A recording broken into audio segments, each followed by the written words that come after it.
We have an NHL trade to discuss today, and it is a big one, with Matt Duchene being traded from Ottawa over to the Columbus Blue Jackets. We're going to discuss the return, and what else does this mean for these clubs moving forward. We'll get into all that coming up next.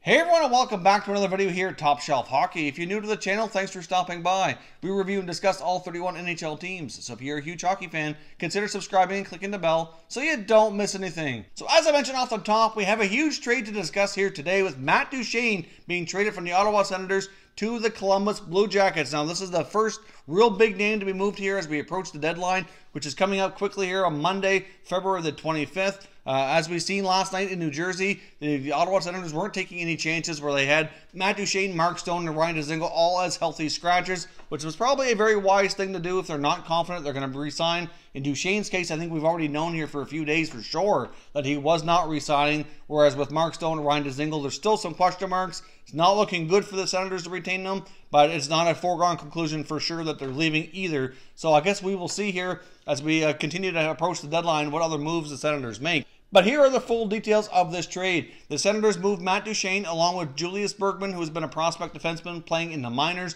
over to the Columbus Blue Jackets. In return, the Ottawa Senators received their 2019 first-round selection, which is lottery protected, but only if it's a top 3 selection. So obviously, if the Columbus Blue Jackets falter here and miss the playoffs and get lucky in the draft lottery and get a top 3 pick, they do have the right to retain that pick and defer to the following season to the Ottawa Senators. Although that is unlikely to happen, but a wise move on Columbus's part to include that condition just to protect themselves in case things completely go the opposite way that they're expecting here. Now, of course, we also have a 2020 conditional first-round selection. Now, the condition on that is if Matt Duchene signs an extension and remains in Columbus beyond this year, then they will forfeit their 2020 first-round selection over to the Ottawa Senators as well. As of right now, there is no extension in place for Matt Duchene, so for the time being at least, he is a rental for the Blue Jackets.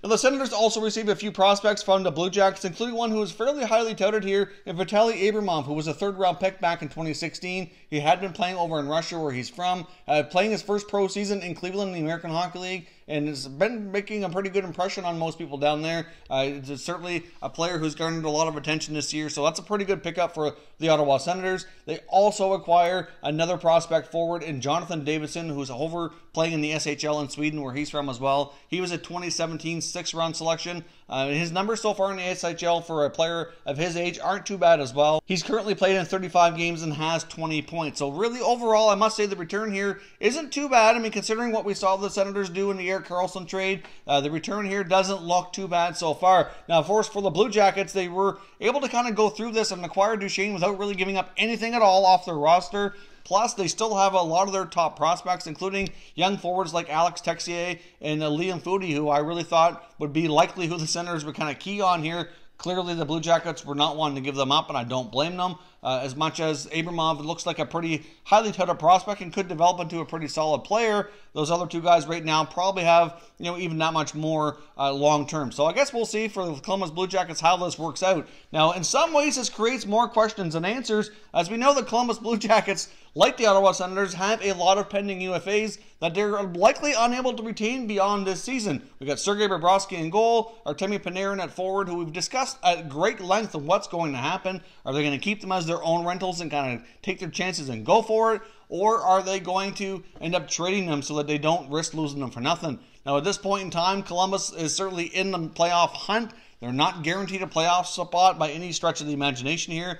But most people so far amongst the NHL insiders and the so-called experts kind of believe that unless somebody comes at Columbus with a knock-your-socks-off kind of offer for Panarin, that more than likely they do not trade him now. They add Matt Duchene to make their team that much stronger, which ensures they get into the playoffs. And this is kind of their way of going forward, kind of rolling the dice here. But however, not only do they have Bobrovsky and Panarin now as pending UFAs that likely walk in the offseason, but now they've got Matt Duchene, which they've given up a fair bit for, who's also a pending UFA.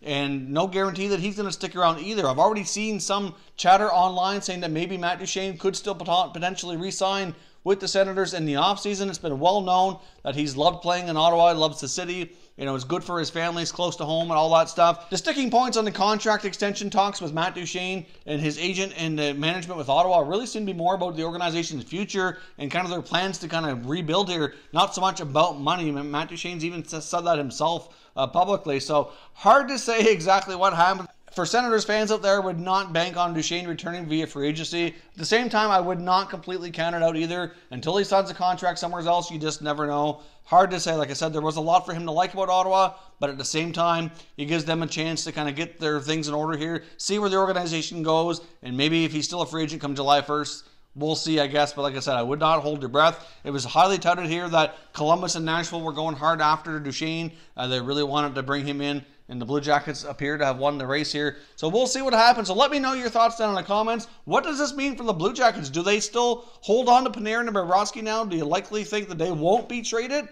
And does this really ensure Columbus has a great shot at not only making the playoffs, but making some noise in the playoffs as well? Let me know your thoughts and comments down below in the comment section, and we will continue the conversation. If you're new to the channel here, I hope you consider subscribing. We cover all 31 NHL teams, and there's plenty of content here for all hockey fans to enjoy. So if you're new, hit that subscribe button, and stay tuned for lots more videos just like this as the trade season really heats up between now and Monday. The deadline's February the 25th at 3 o'clock Eastern Time. Thank you very much for watching, everybody. We will catch you next time.